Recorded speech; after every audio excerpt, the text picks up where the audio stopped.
सत श्री अकाल जी साਰਿਆਂ ਨੂੰ। दिस इज कवल जी ਤੇ ਅੱਜ ਆਪਾਂ ਡਿਸਕਸ ਕਰ ਰਹੇ ਹਾਂ ਰੇਡੀਆਈ ਆਫ ਬੋਹਰ ਸਟੇਸ਼ਨਰੀ ਆਰਬਿਟ। ਜਿਵੇਂ ਕਿ ਸਾਨੂੰ ਪਤਾ ਬੋਹਰ ਨੇ ਆਪਾਂ ਪਹਿਲਾਂ ਜਿਹੜੇ ਡਿਸਕਸ ਕੀਤੇ ਹੋਏ ਬੋਹਰ ਦੇ ਤਿੰਨ ਪੋਸਟੂਲੇਟ ਆਪਾਂ ਜਿਹੜੇ ਉਹ ਡਿਸਕਸ ਕੀਤੇ ਹੋਏ ਆ।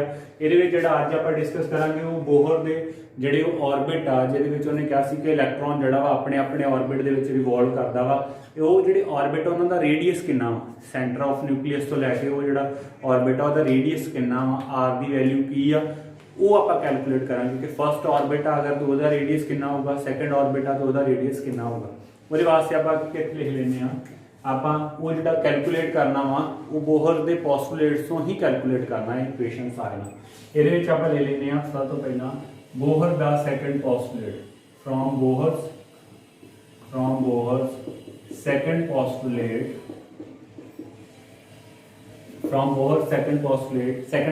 ने सानू की दिता MVR is equal to NH over 2 pi, means to say that angular momentum is equal to integral multiple of NH over 2 pi।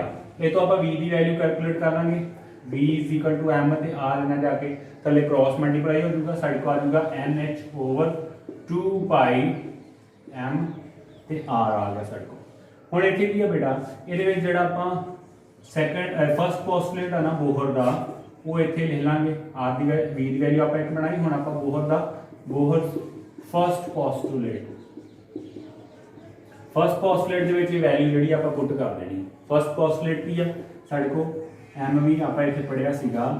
First postulate M V दी square over R is equal to आ K Z E दी square over R दी square. ये आप first postulate जो बहुत बढ़िया। फिर K is a constant 1/4πε0 we all no.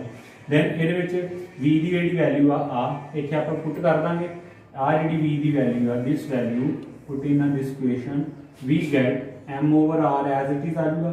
We की स्केयर आ जाएगा सारी इक्वेशन की स्केयर आ जाऊगा एन की स्केयर एच की स्केयर ओवर 2 का 4 बन जाऊगा पाई की स्केयर एंड एम की स्केयर एंड आर की स्केयर इज इक्वल टू आ के जेड ई दी स्केयर ओवर आर दी स्केयर। आर दी स्केयर नाल आर दी स्केयर कैंसल क्योंकि इधर भी है क्रॉस मल्टीप्लाई होकर कट्टे जाएंगे।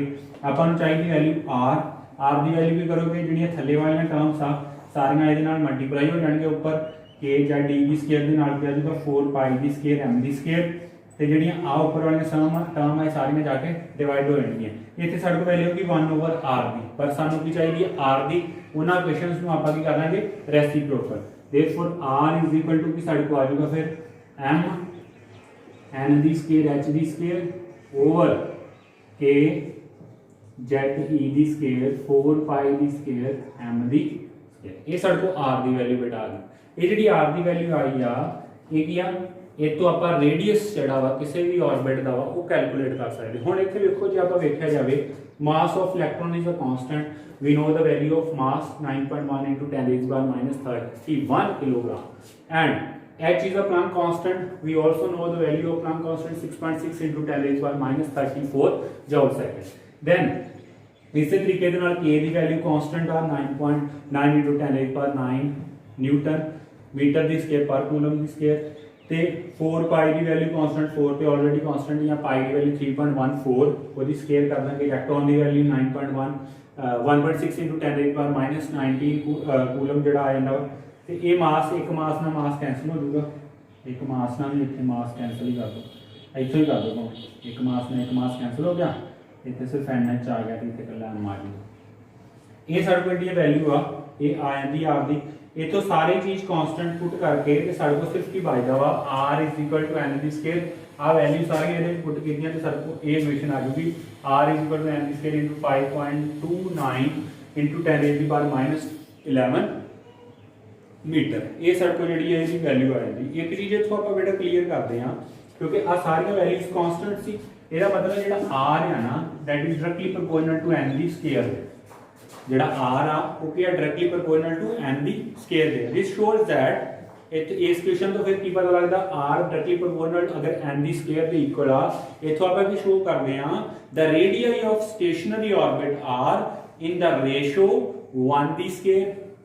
रेडियस जो फिर वो रेशो जी है ना वो हर एक वास्ते इक्वल नहीं। कहने का भाव कि अगर मैं कहा फर्स्ट ऑर्बिट इत्थे आ ते इत्थों ते इहदे विच आ दोवां दे विच दूरी सेम आ, जब थर्ड जिहड़ा इत्थे आ ते इहदे विच आ सारियां दे विच दूरी सेम आ। नो, सारियां दे विच दूरी सेम नहीं आ, बिकॉज जिहड़ी रेशो इनक्रीज हो रही है। अगर फर्स्ट ऑर्बिट दे विच n दी वैल्यू 1 ते आपां इत्थे लिखांगे n = 1 2 3 कोई भी हो सकदा।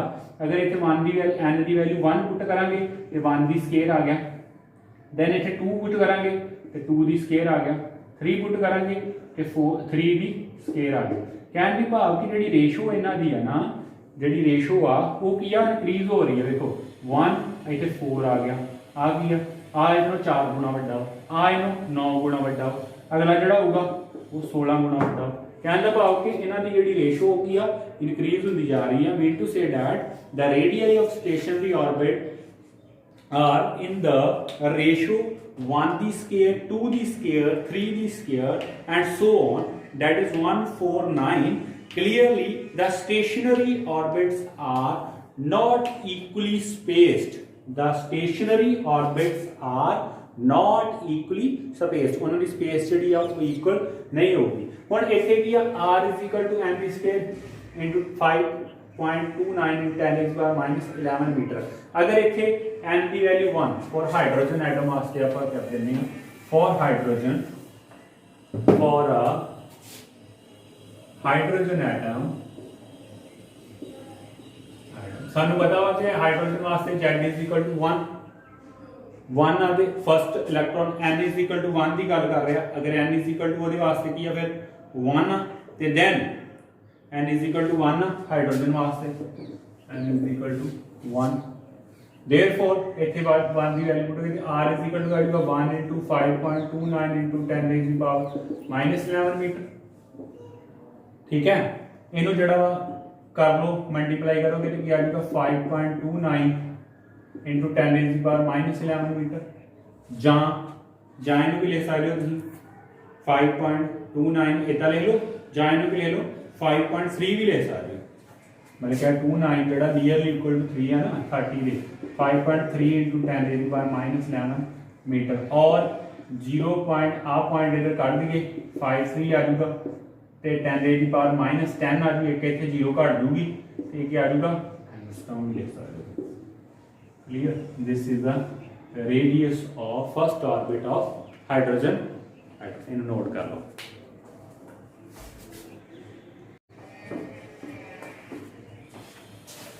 नेक्स्ट आप डिस्कस करांगे हुण velocity of electrons in a Bohr stationary orbit. देखो velocity of electron in Bohr stationary orbit की है, ये भी उसी तरीके नाल जिवें मैं पहला भी कहा कि सारा चाहे आप वेलोसिटी कैलकुलेट करते हैं, चाहे रेडियस करते हैं, चाहे फ्रीक्वेंसी करांगे, चाहे एनर्जी करांगे, सारे बोहर के पोस्टुलेट तो ही लईआं गईआं इक्वेशनस आ सारियां। आप इत्थे की करांगे from Bohr's first postulate, Bohr the first postulate की कहंदा अगे भी आप डिस्कस किया वा कि mv the square over r = kze the square over r the square. This is the Bohr's first postulate. जेड़ा बोहर द फर्स्ट पोस्टुलेट आया ये तो आप की r दी वैल्यू कैलकुलेट कर लेनी। एक r ना एक r कैंसिल हो गया, इत्थे r = क्या आ जाएगा r = आ इधर आ गया ते mv इधर आ जाएगा kze दी स्क्वायर ओवर mv दी स्क्वायर। इनमें इक्वेशन मान लो, मान लो इनमें इक्वेशन मान लो। सिमिलरली होना इतने इस तरीके ना similarly from Bohr's second postulate, Bohr's second postulate वो क्या था mv r = nh/2π। ये तो भी r की वैल्यू बना लो, r = क्या आ जाएगा mv इतना मल्टीप्लाई हो जाएगा nh/2π mv।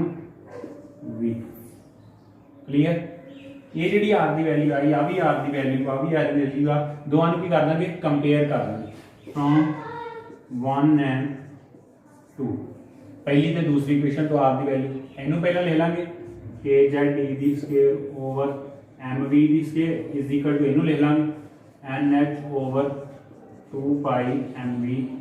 कट दो जेडे कैंसल किए जाते इतने v 2 आ, एक v ना एक v कैंसल, m ना m कैंसल, v की वैल्यू v इधर चल जूगी आ इन्हें मल्टीप्लाई हो गए क्रॉस मल्टीप्लाई करके उधर उधर शिफ्ट कर दो तो साढ़े को v = क्या आ जाएगा इस क्वेश्चन तो v की वैल्यू आप कैलकुलेट करनी क्योंकि इतने दो सी एक v ना v कैंसिल होगी साढ़े को एक v जी बची वो आप वैल्यू इतने की लिख दें v इज इक्वल टू आ जोड़ा NH इधर आ जाऊगा NH आ जाऊगा ये साढ़े को आ गया NH ठीक है तो आ जोड़ा सारा ये ऊपर चल जाऊगा ये आ जाऊगा के जेड ई दी स्केयर 2 पाई ये साढ़े को value kz. This is a velocity of an electron which revolve in a nucleus.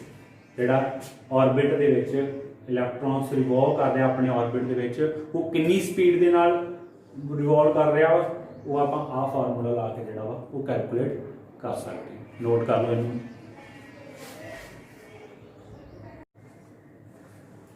Next आप जो डिस्कस कर जा रहे हैं that is the frequency of electrons in a Bohr stationary orbit how can we calculate a frequency of electrons in a stationary orbit हम frequency की है frequency मीनस कि जो इलेक्ट्रॉन्स जो रिवॉल्व करता वा ना अपने ऑर्बिट के तो वो एक सैकेंड के कितनी बारी घूम जाता एक सैकेंड के कितनी बारी जो वो रिवॉल्व कर जाता वो कितनी बारी घूमता that is called frequency frequency means number of revolutions या number of rotations covered by electrons in 1 second ਜਾਂ 1 ਸੈਕਿੰਡ ਦੇ ਵਿੱਚ ਆਪਾਂ ਕਹਿ ਲਈਏ ਕਿ ਸਪੋਜ਼ ਮੇਰੇ ਕੋਲ ਇੱਕ ਗੱਡੀ ਮੈਂ ਚਲਾ ਰਿਹਾ ਹਾਂ ਤੇ ਗੱਡੀ ਦਾ ਟਾਇਰ ਜਿਹੜਾ ਵਾ ਉਹ 1 ਸੈਕਿੰਡ ਦੇ ਵਿੱਚ ਕਿੰਨੀ ਵਾਰੀ ਘੁੰਮ ਜੂਗਾ that is the frequency of tyre ਉਹ ਟਾਇਰ ਦੀ 1 ਸੈਕਿੰਡ ਕੇ ਘੁੰਮ ਕੇ ਫਿਰ ਆਪਣੀ ਪਹਿਲੀ ਪੋਜੀਸ਼ਨ ਤੇ ਆ ਗਈ ਇੱਥੋਂ ਚੱਲਿਆ ਸੀ ਇੱਥੇ ਘੁੰਮ ਕੇ ਫਿਰ ਇੱਥੇ ਆ ਗਿਆ ਫਿਰ ਇੱਥੇ ਆ ਗਿਆ ਫਿਰ ਇੱਥੇ ਆ ਗਿਆ ਫਿਰ 1 ਸੈਕਿੰਡ ਦੇ ਵਿੱਚ ਕਿੰਨੀ ਵਾਰੀ ਚੀਜ਼ ਘੁੰਮਦੀ ਹੈ ਦੈਟ ਇਜ਼ ਕੋਲਡ ਅਗਰ ਇਹ ਫੈਨ ਚੱਲਦਾ ਪਿਆ ਤੇ ਫੈਨ ਦੀ ਫ੍ਰੀਕੁਐਂਸੀ ਕੀ ਹੈ ਕਿ 1 ਸੈਕਿੰਡ ਦੇ ਵਿੱਚ ਕਿੰਨੀ ਵਾਰੀ ਘੁੰਮ ਕੇ ਉਹ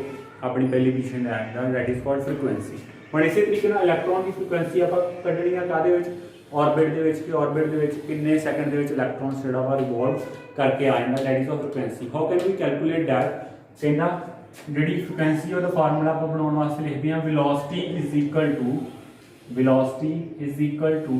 r omega velocity is equal to r omega एक +1 ਦੇ ਵਿੱਚ ਆਪਾਂ ਡਿਸਕਸ ਕੀਤਾ ਹੋਇਆ ਵਾ ਐਂਗੂਲਰ ਮੋਮੈਂਟਮ ਦੇ ਵਿੱਚ ਆ ਜਿਹੜੀ ਇਕੁਏਸ਼ਨ ਠੀਕ ਹੈ ਐਂਗੂਲਰ ਮੋਮੈਂਟਮ ਦੇ ਵਿੱਚ ਆਪਾਂ ਇਹ ਡਿਸਕਸ ਕੀਤੀ ਹੋਈ ਹੈ ਕਿੱਦਾਂ ਬਣਿਆ ਵਾ v is equal to 2 r omega ਕਿਵੇਂ ਬਣਿਆ ਵਾ ਮੈਂ ਇੱਥੇ ਨੂੰ ਇੱਧਰ ਰਾਸਤੇ ਵਿੱਚ ਕਰ ਦੇਣਾ ਦੇਖੋ ਕਿਵੇਂ ਕਿਉਂਕਿ velocity is equal to ਇਹਨੇ ਕਿਹਾ ਵਾ r omega ਵਾ तो ओमेगा इज इक्वल टू ਹੁੰਦਾ ਵਾ 2 पाई न्यू अगर आप ओमेगा की वैल्यू ਇੱਥੇ पुट कर ਦਿੰਦੇ ਹਾਂ ਤੇ ਆ ਜਾਊਗਾ 2 pi nu means frequency 2 pi nu ਤੇ ਸਾਨੂੰ ਪਤਾ ਵਾ न्यू इज इक्वल टू ਕਿਹਦੇ ਇਕੁਅਲ ਹੁੰਦਾ ਵਾ 1/t ਦੇ frequency is equal to number of revolutions produce in 1 second 1 second ਦੇ ਜਿਹੜੀਆਂ ਪ੍ਰੋਡਿਊਸ ਹੁੰਦੀਆਂ 1/t ਦੇ ਹੁਣ new is equal to 1/t ਆ अगर आप इतने की वैल्यू पुट कर दें आर 2 पाई 1/ओवर टी जो पुट करता है कि सर्कल बन गया 2 pi R over T 2 pi R over T ते इत्थे की है 2 pi R is the distance covered by electrons in a circle एक सर्कल दे विच इलैक्ट्रॉन ने कितना डिस्टेंस कवर किया क्योंकि we know the parameter of the circle is 2 pi R that is the distance over time is equal to a velocity इतो इन्हें बनाई एस इक्वेशन तो इन्हें आ चीज ਜਿਹੜੀ ਬਣਾਈ है this ठीक है ਇਹਦੇ ਵਿੱਚ ਆਪਾਂ ਵੀ ਇੱਥੇ ਲਿਖਾਂਗੇ ओमेगा इज इक्वल टू ਇੱਥੇ ਮੈਂ ਲਿਖ ਦੇਣਾ ਆ ਤੁਸੀਂ ਬਸ ਰਫ ਦੇ ਵਿੱਚ ਆਪਣੇ ਕਰ ਲੈਣੇ ਡੈਰੀਵੇਸ਼ਨ ਤੇ ਨਹੀਂ ਲਿਖਣਾ ਇਹ ਜਸਟ ਕੀ ਲਿਖ ਲੈਣਾ ਇਦਾਂ ਇਹਨੂੰ ਰਫ ਦੇ ਵਿੱਚ ਆਪਣੇ ਵਾਸਤੇ ਤੁਸੀਂ ਕਰ ਸਕਦੇ ਹੋ ਇੱਥੇ ਕੀ ਆ omega is equal to 2 pi nu ਨੂੰ ਥੋੜਾ ਜਿਹਾ ਇਸ ਤਰੀਕੇ ਨਾਲ ਲਿਖਣਾ omega is equal to 2 pi therefore velocity is equal to क्या आ गई velocity is equal to r 2 pi new we want to calculate a omega frequency we want to calculate a frequency new so what is the value of new is equal to आ सारा इन्हें जाके divide हो चुका velocity over 2 pi r we already equation in one now we already calculate the drive the formula of velocity ਦਾ ਹੁਣੇ ਬਣਾ ਕੇ ਹਟੇ ਸੀ ਆਪਾਂ formula ਕੀ ਬਣਾਇਆ ਸੀਗਾ velocity formula v is equal to what is the formula of velocity is equal to 2 pi kz e square over nh. This is the formula of velocity. 2 pi kz e square over nh. आ जी value है ना velocity की ये put कर दें, put in equation 1 we get की करोगे गेट तुम nu is equal to velocity की वैल्यू आ इतने पुट की ये साढ़े को आ गया इनू इदा ले लो 1/2 पाई आर इंटू आ वेलोसिटी की वैल्यू सारी इतने पुट कर दोगे 2 पाई के Z e d square over n h cut दो 2 पाई ना 2 पाई कैंसल, ठीक है। और कोई कैंसल होंगे तो देख लो, नहीं होंगे एज इट इज लिख दो, ये ले दोगे के Z e d square over n h r. So this is a nu is equal to a frequency kz dv square over nhr. This is a frequency of orbit. जे एक या frequency या electrons की orbit दे विच जो वो revolve करदा। This is a frequency, इनू note कर लो। तो नाल ही ये आपां इनू कैलकुलेट कर सकते हैं हाइड्रोजन की, जिदा आपां फॉर हाइड्रोजन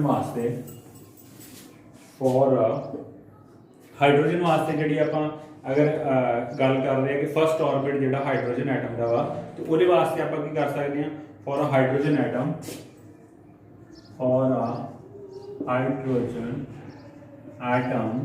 ये देखो जी constant value k constant e constant h constant are we know the orbit what is the radius of hydrogen already calculated. What is the radius of hydrogen r is equal to की कीता सी का calculate radius that is 5.3 into 10 raised to the power -11 metre. ये कीता नहीं ना पिछे calculate 5.3 into 10 raised to the power -11 metre. ये वैल्यू इत्थे पुट कर देंगे। z हाइड्रोजन वास्ते z की वैल्यू 1 n की वैल्यू भी 1। Then nu is equal to की आ जाएगा जो सारी वैल्यू कैलकुलेट करोगे पुट करोगे, therefore value of nu is 6.57 into 10 raised to the power 15 पर सेकंड आ गई, ठीक है। रिपीटिंग पर सेकंड इतने जी वैल्यू, ठीक है। ये आ जाएगी new the value. This is the value of frequency, note down.